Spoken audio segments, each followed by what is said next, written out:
பாஜகவை கழற்றிவிட அதிமுக தயாராகிவிட்டதா என்று விசிக தலைவர் திருமாவளவன் கேள்வி எழுப்பியுள்ளார். சென்னையில் இருந்து விமானங்களும் திருச்சி வந்த விசிக தலைவர் திருமாவளவன் விமான நிலையத்தில் இன்று செய்தியாளர்களை சந்தித்து பேசினார். அப்போது அவர் கூறுகையில், தவகவுடன் விசிக கூட்டணி என்பது அதிமுக பரப்பும் வதந்தி. அதிமுக கூட்டங்களில்தான் தவக கொடிகளை காண முடிகிறது. அப்படியென்றால் தவகவுடன் கூட்டணி அமைக்க அதிமுக உடன்பட்டுள்ளதா?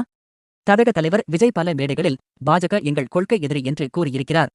இந்நிலையில் தவகவுடன் அதிமுக கூட்டணி அமைக்கிறது என்றால் பாஜகவை கழற்றிவிட தயாராகிவிட்டது.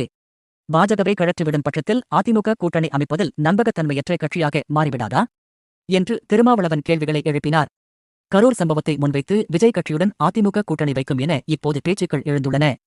இதற்கு வலுசேர்க்கும் விதமாக தருமபுரி மாவட்டம் அரூர் தொகுதியில் பிரச்சாரம் செய்ய வந்த இபிஎஸ்க்கு தவகவினர் கட்சிக் கொடிகள் சகிதம் வந்து வரவேற்பு கொடுத்தார்கள். தருமபுரி தொகுதியில் விஜய் படத்தை போட்டு பழனிசாமிக்கு ஃபிளெக்ஸ் வைத்திருந்தார்கள். விஜயை இபிஎஸ் போனில் தொடர்பு கொண்டு நலம் விசாரித்ததாக வரும் செய்திகளையும் இருதரப்பிலும் மறுக்கவில்லை. கரூர் சம்பவத்தில் தங்களுக்கு ஆதரவாக நிற்கும் அதிமுகவுடன் இயல்பாகவே தவக கூட்டணி அமையக்கூடிய சூழல் உருவாகி வரும் நிலையில் திருமாவளவனின் இந்த விமர்சனம் கவனம் பெறுகிறது.